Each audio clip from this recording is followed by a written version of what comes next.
तो अभी तक हम लोग ने सुपर हीरोज को लोगों को बचाते हुए और सिर्फ अच्छे काम करते हुए देखा है, लेकिन क्या हो अगर यही सुपर हीरोज एविल हो जाएं? तो कॉमिक्स के अंदर कई स्टोरी लाइन ऐसी भी एग्जिस्ट करती हैं जिसमें सुपर हीरोज के एविल वर्जन को दिखाया गया है। तो चलिए ऐसे ही 10 एविल सुपर हीरोज पे बात करते हैं, जिसमें एक मार्वल और फिर एक डीसी के कैरेक्टर्स पे अल्टरनेट बात करेंगे।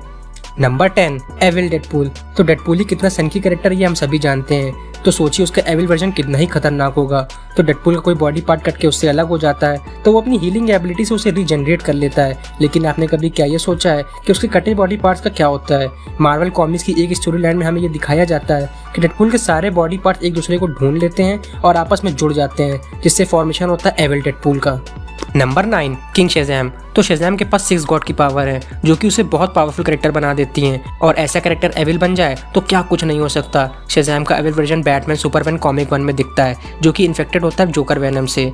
जोकर वेनम से इन्फेक्टेड होने के बाद वो अपने पेरेंट्स से बुरा बर्ताव करने लगता है और बोलता है कि तुम लोग मेरी फैमिली नहीं हो, और निकल जाता है अपने लिए नई फैमिली ढूंढने। वो कई गॉड्स के पास जाता है ताकि वो उनको अपनी न्यू फैमिली बना सके, और उन गॉड्स के मना करने के बाद वो उनको बहुत बुरी तरह मारता है, जिसमें थॉर, ईरिस और हेरकुलस जैसे गॉड होते हैं। अब इसी से अंदाज़ा लगा लीजिए कि किंग शेज़ैम कितना ही ज़्यादा खतरनाक और एविल कैरेक्टर है। Number 8, the maestro. माइस्ट्रो हल्का एक एविल वर्जन होता है जो कि बिलोंग करता है अर्थ 9200 नाम के यूनिवर्स में।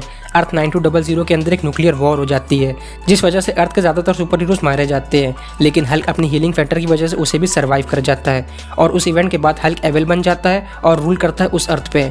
माइस्ट्रो मेन यूनिवर्स के हल्क से भी ज़्यादा पावरफुल होता है, और उसके पास ब्रूस बैनर की नॉलेज का पूरा एक्सेस होता है, जिस वजह से वो पावरफुल होने के साथ ही साथ बहुत इंटेलिजेंट भी है।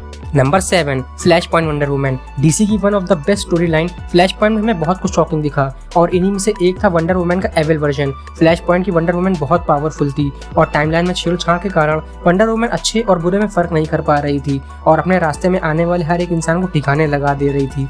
पर ये ज़्यादा देर तक नहीं चला, वो अपने पे कंट्रोल कर लेती है, पर हमें ये अंदाज़ा हो गया कि एक एविल वंडर वुमन क्या कुछ कर सकती है।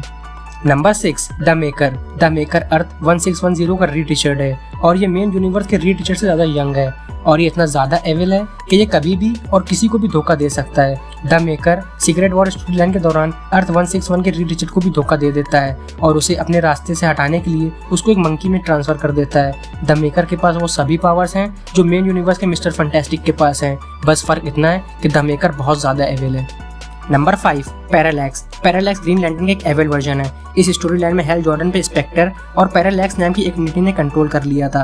पैरालैक्स डीसी में एक ऐसी एंटिटी है जो कि समय से पहले से जिंदा है। पैरालैक्स को फियर का जीता जाता रूप माना जाता है, जो कि एक यूनिवर्स से दूसरे यूनिवर्स में ट्रैवल करके वहाँ के लोगों में फियर पैदा करता था और वहाँ की पूरी सिविलाइजेशन को खत्म कर देता था। पैरालैक्स हेल जॉर्डन में घुस के उसको एविल बना देता है। ग्रीन लैंटर्न का ये एविल वर्जन इतना ज्यादा खतरनाक है कि वो पूरे लैंटर्न्स को खत्म कर देता है। Number 4, Secret Empire Captain America. Secret Empire Captain America अपने मेन यूनिवर्स के कैप्टन अमेरिका से बिल्कुल अपोजिट है। जहां कैप्टन अमेरिका हाइड्रा से नफरत करता है और उसे खत्म कर देना चाहता है, वहीं सीक्रेट एम्पायर स्टोरी लाइन का कैप्टन अमेरिका हाइड्रा का साथ देता है और शील्ड में रहकर हाइड्रा के लिए काम करता है। इस स्टोरी लाइन के अंदर रेड स्कल एक कॉस्मिक क्यूब का यूज करके पूरी रियलिटी को चेंज कर देता है, जिसके बाद कैप्टन अमेरिका हाइड्रा के लिए काम करने लगता है और बन जाता है Secret Empire Captain America. Number 3, Ultraman. DC के अल्टरनेट अर्थ 3 का ये कैरेक्टर सुपरमैन का एविल वर्जन है। इसके सारे पावर्स बिल्कुल सुपरमैन ही की तरह हैं, लेकिन एक चीज़ इसे सुपरमैन से भी ज़्यादा स्ट्रॉन्ग बनाती है, जो कि है क्रिप्टॉन। जो सुपरमैन की सबसे बड़ी वीकनेस है वो अल्ट्रामैन की स्ट्रेंथ है। क्रिप्टॉन से इसके पावर्स और इनहेंस हो जाते हैं, और साथ ही साथ अल्ट्रामैन के पास एविल सुपर हीरोज की पूरी टीम है, crime indicates of America. Number 2, superior Iron Man. Superior Iron man का एक एविल वर्जन है। वैसे तो कॉमिक्स में आयरन मैन के बहुत से एविल वर्जन हैं, जैसे आयरन मैनियक और कैंसर वर्स आयरन मैन, लेकिन सुपीरियर आयरन मैन का सबसे ज्यादा एविल वर्जन है। मार्वल कॉमिक्स में एक इवेंट के दौरान सारे सुपर हीरोज करप्ट होकर एविल बन जाते हैं, उसी में आयरन मैन भी एविल बन जाता है। फिर वो अपने लिए एंडोसिम आर्मर तैयार करता है और बनता है Superior Iron Man. Superior Iron Man इतना ज्यादा पावरफुल है कि एक बार उसने back to back Fantastic Four, Wolverine, New Avengers, Spiderman को हराया है। Number 1, Batman Who Laughs. Dark Knight की मेटल कॉमिक सीरीज में ये दिखाया गया है कि बैटमैन जोकर से तंग आकर आखिरकार उसे मार ही देता है, लेकिन मारने के बाद जोकर से एक गैस निकलती है जिसकी वजह से बैटमैन बिल्कुल जोकर की तरह हो जाता है, और टाइम के साथ ही साथ वो और भी खतरनाक होता जाता है और इतना ज़्यादा एविल हो जाता है कि वो अपनी पूरी बैट फैमिली को मार देता है।